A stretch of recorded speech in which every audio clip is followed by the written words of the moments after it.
bashi kin gama gobe kaya za a kai. Ai kwa za ta ga sosai kar ka fasa je kai.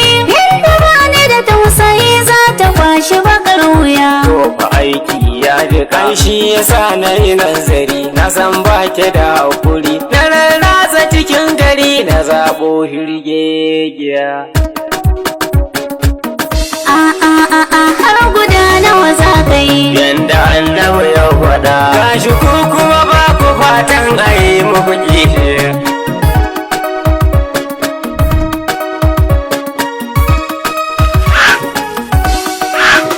Mai gida ka tuna fa auren amana mu kai. Kiran sunan kishiya yana sami da laulayi. Yanzu ma jina nake cikin mugun yanayi. Ni da ai mini kishiya gara ai mini kukiya. In yi kwana 40 ina ya san rijiya. Dankali kirce agogo sarkin aiki ashe,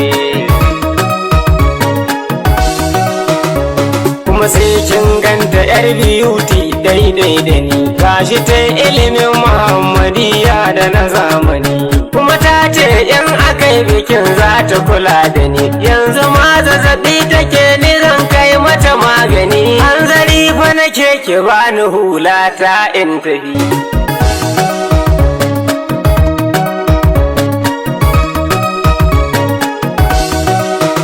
Mai gida wallahi godiya za ta ci mai gari. Ni da kaina za na rusa bakin ayyiriri. Za ka sa ayi gobara ba shiri a tsakar gari. Sai mu nemi ruwa mu yayyafa mata mata uziri, kuma ni yan kuɗin ki zan arama a haɗa ai.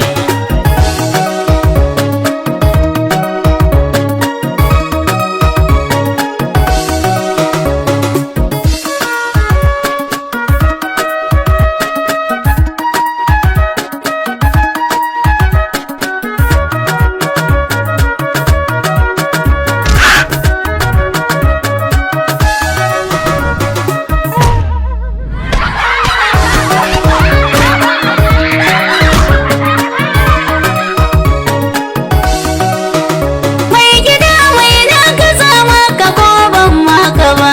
Kin ɗauki adashen ki ko sile baki bani ba. Ai suna nan adana su ne ban kashe abu ba. Za ki ɗauko to mu kirga su ko kuma na yi gaba, daga can kuma in wuce batun yi miki kishiya.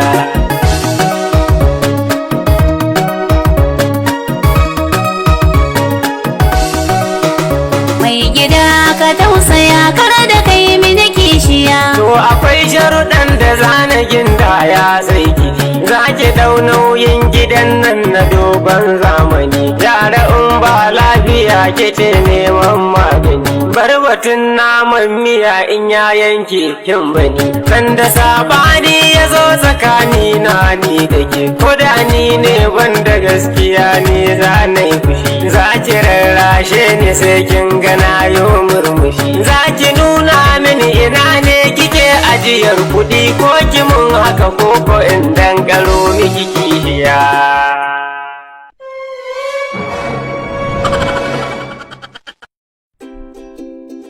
Danna subscribe, kana ka danna ƙararrawar sanarwa